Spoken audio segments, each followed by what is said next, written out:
Hey everybody, this is Everyday Commentary. This is Sweet Stuff Saturday, recorded on a Saturday, and it's kind of quiet. No one's awake yet, except for my wife, who's upstairs drinking coffee. And I wanted to just film a video about some of the stuff I got in for review. It's been vacation time, so it's been super busy, which is why I haven't been posting. Probably gonna get a little busier. We had a big case coming up in October, so first thing on the table, well, not the first thing, but like the thing I wanted to talk about first on the table is this guy. This is my first Lee Nielsen block plane.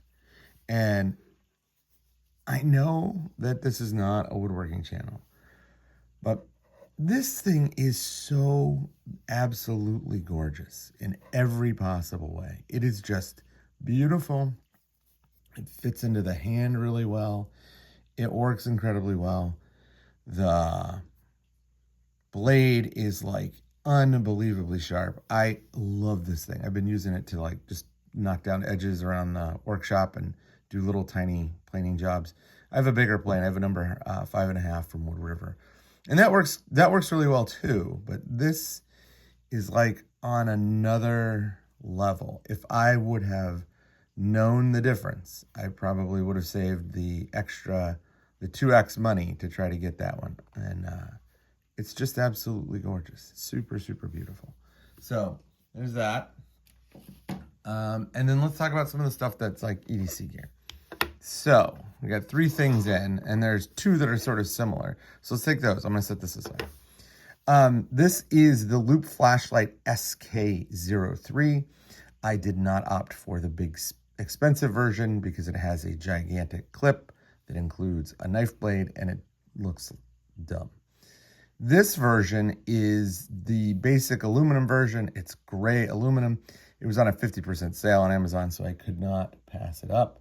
But this light is really beautiful. It is just absolutely beautiful to look at in terms of the like design aesthetic. It's the right size. It looks cool. If this was like a light from 15 years ago, it would have been the balls. I sort of moved on from this like super faceted, busy aesthetic to something a little simpler. But I think that, there are people out there that just think this kind of thing is pretty cool. And this is well done. Like, I'm not going to complain about it. But the reason I have both of these lights in for review is because I'm trying to get a hold of what the newest, weirdest, most gadgety flashlight is like. I don't like gadgety flashlights at all, but I do want to make sure that they haven't like progressed so much that I've missed something. And so let's talk about what these things do in addition to their normal light. So this one, the SK-03, as opposed to the Wuben, is the Wuben G5.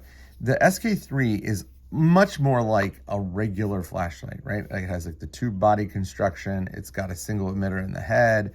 It does have a TIR optic, which is why this is so short for being a 1 AA flashlight or a 1 14500 flashlight. But it has a couple of features that I think are really interesting. So first of all, if you are watching Loop Flashlight, just shroud this tail clip just a little bit. A lot of people online complain that this thing like hot pockets like crazy. I've had a hot pocket twice, so it's not too bad. But this is an easy fix because not only would it make it not hot pocket, but it would be a little bit less likely to accidentally turn on in the tail stand mode. So just little, like right here, right here, right. I mean, you've already set out the machining pattern to do it. Just give yourself a little bit of room, and it will make the light much, much better. The tint, it's not great.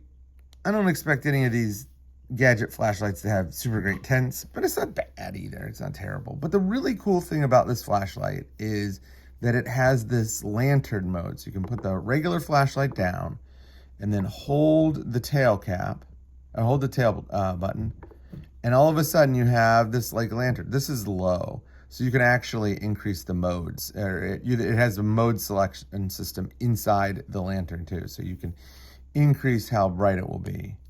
And there you go. So that's high. And then this is this stupid strobe, which I fucking hate. And then you're now back to low. So it's a super simple UI, but it is something that gives the flashlight a little bit more utility. I was surprised. I did not think that this would come in handy.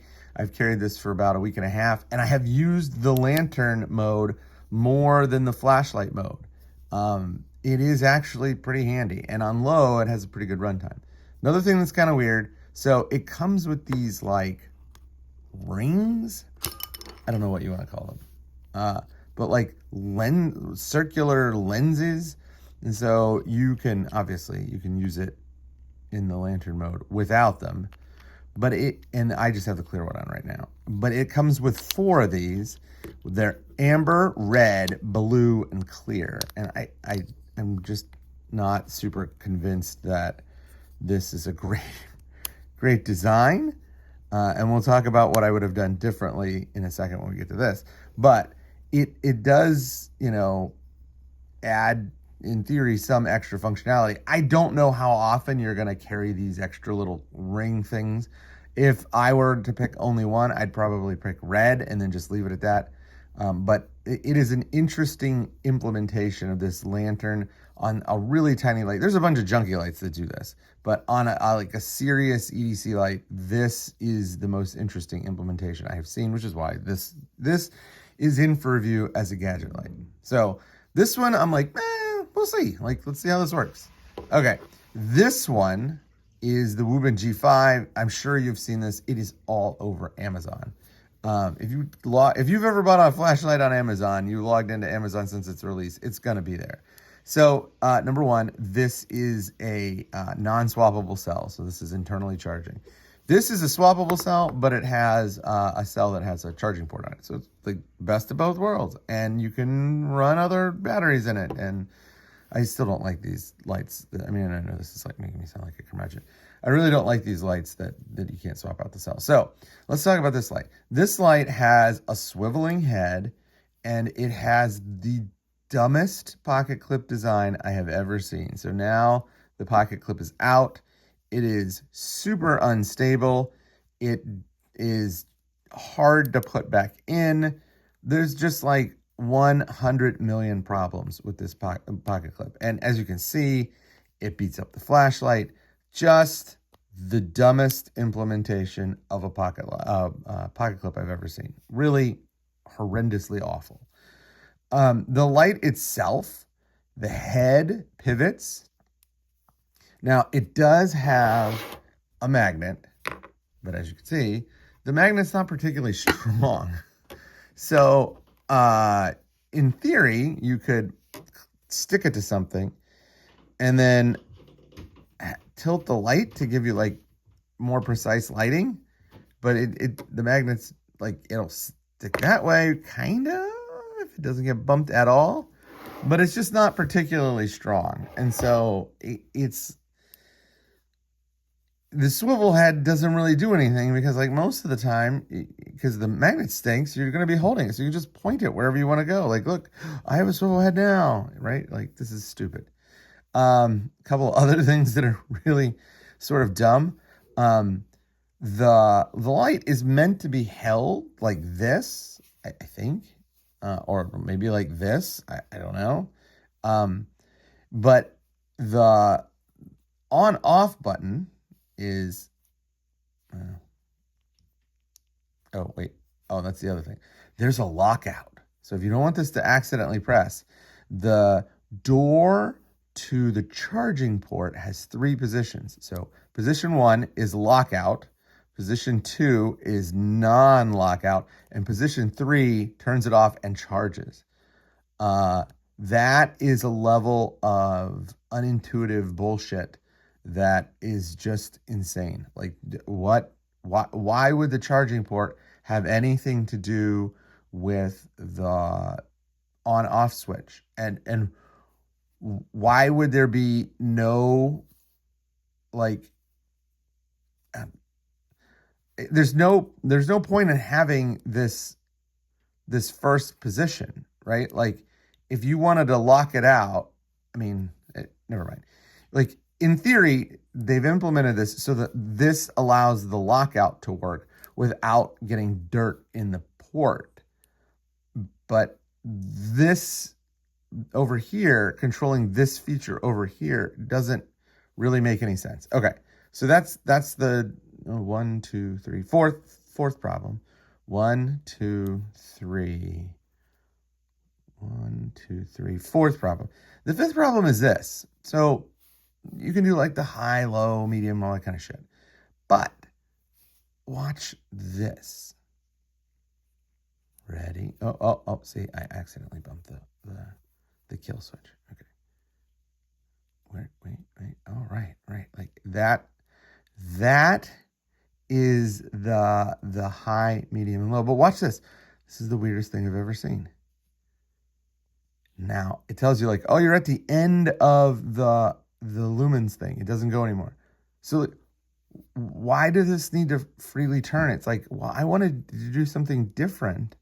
Oh, so like that's sort of unintuitive as well. But here's why it freely turns. OMG. I have no idea why they did this. But you can cycle through a bunch of color outputs on the Wuben G5 using this little dial. And then you can switch back to white. Okay, so like I don't know why they implemented the system that way. There's no reason to have like multicolor switchable, like tint adjust, not even tint, but hue adjustable color. Like it could just be like click red, click yellow, click blue, click green, something like that. Because I'm not sure how often you're going to be like, you know what? I really need orange, not amber. It's like, like there's a jump in the hue. The hue will change, but like, it's just like, watch, ready. It's going to go to purple right there. So that's where purple is introduced. But it's just like one of those things where like, I have no idea why they would do this. However, this light having the ability to have this color change, because there's two LEDs. There's one regular and then there's a color change LED. Because if you notice, hold on. Yeah, see the output for the regular LED is lower. It has a terrible beam profile. The beam is awful. It's like TIR, blah, blah, blah, blah, just garbage. But if these two had a baby and there was some shrouding around this the tail button, you could get rid of these really atrocious color rings and just make the light switch colors. Like, I don't think that's a terrible idea. I mean, I don't think you need any of this. None of the lights that I actually carry on a regular basis when I'm not reviewing stuff have these features. But if you're gonna implement the color change, you may as well do it this way. Like, they have the LED technology to make it work. It probably will make the UI a little junkier. So maybe you don't do that. But like, this seems like a gadget light that like kind of hits. And this seems like a gadget light that makes me want to like pull my hair out and throw it against a wall. And then when it falls to the wall, run it over with my car and then just light it on fire. The light just does not want to fit in your hand. It like is really wide in the pocket for the size of the light. It's just, oh, I hate this light. This is going to be a fun light to review. I typically screen out garbage, so I don't actually have to review garbage because the website would just be a chore if I had a stack of crap that I had to review. So every once in a while, I'm like, oh, this seems super weird or new or something. I have never seen something like this. Let's review it. And this will be one of those reviews where it's just like, oh man, this thing is a piece of garbage. And I like Wuben lights, but that G5 is a piece of garbage. The next thing, wow, that looks terrible. Yeah, so I carried this yesterday, and I have no idea what scratched the shit out of it. Oh, just like superficial scratches. Well, This is the Vero Knives Avid 1. And it is a mid-price knife by Vero Knives. It's not $300. This thing came in at $185. It runs a 3.3-inch S45 VM blade. It has, this one has blue and black G10. Blue's my favorite color. And it runs this swappable wire clip. If you notice, this is a slightly different wire clip profile than Spyderco. Spyderco's comes up and then goes straight down. This one has like a little level part and then goes straight down. In theory, this will probably allow it to put on, you know, bulkier material, but Spyderco never had that problem. They are serialized. I don't know why. I honestly think that like serializing production knives is really dumb. Like, who cares? The knife has 3 methods of opening. You can do the flip. You can do the finger flick. And then I have not been able to get this to work, but in theory, you can do the front flipper. This knife, in my opinion, is not good. Joseph's designs are among my favorite designs. I have, is it an Impulse or a Synapse? No, I have a Synapse. I have a mini Synapse, and that knife is beautiful. It is great. It is fun to carry. It is easy to use. It looks great. It is just a great knife all around. This knife does not have any of that joy to it. This is a knife where it was like, let's take away all the nice things and try to make new things to take their place. And those new things didn't really hit. So like the front flipper here, it's not good. The blue and black G10 like this, the like bolster, it's not good. The size of the knife, it's not too long. Like, I like that. It is really wide. This is like a Joseph Vero Knives elephant toe. It's humongous. It's super duper wide. Like, the slim, cool profile of the mini Synapse is gone. And then we have this backspacer that sticks out. I have no idea what it is. I mean, maybe it's like some kind of design element, but I don't know. Now, the knife itself, aside from all that, the cutting action is great. It is a flat grind. The knife blade is really tall. The blade stock is not super thick to begin with, but it cuts like a demon. I love the cutting action. In the hand, it's pretty good. He's rounded over all of these things. I will note that like this does not have the design elegance. Like you can see that like they had to go down and then pop right back up, and there's like all of these surfaces and machining, and it just looks messy. It does not have the appeal of something like the mini Synapse does. But overall, you know, it's a good carry knife. It is not his best knife, and it is not as good as his mainline knives. I would just skip this and save up for a Vero. But, you know, if you only have $200, you only want to spend $200, I'm going to do a full written review of this knife because it's an interesting knife, and there's a lot to talk about here. But mainly, this knife makes me think I like my mini Synapse more. It does not make me think, oh yeah, this is a good knife. And I'm sure it is a good knife. Like, objectively speaking, like, it's not a bad knife. It has good steel, S45VN. It carries well. But it's kind of klodgy and bleh. It's like, it doesn't need to be this thick or this tall. It doesn't need to be, you know, this heavy. And it's heavy despite the fact that the liners are milled out. It's just it makes me think that I want something other like this, but better.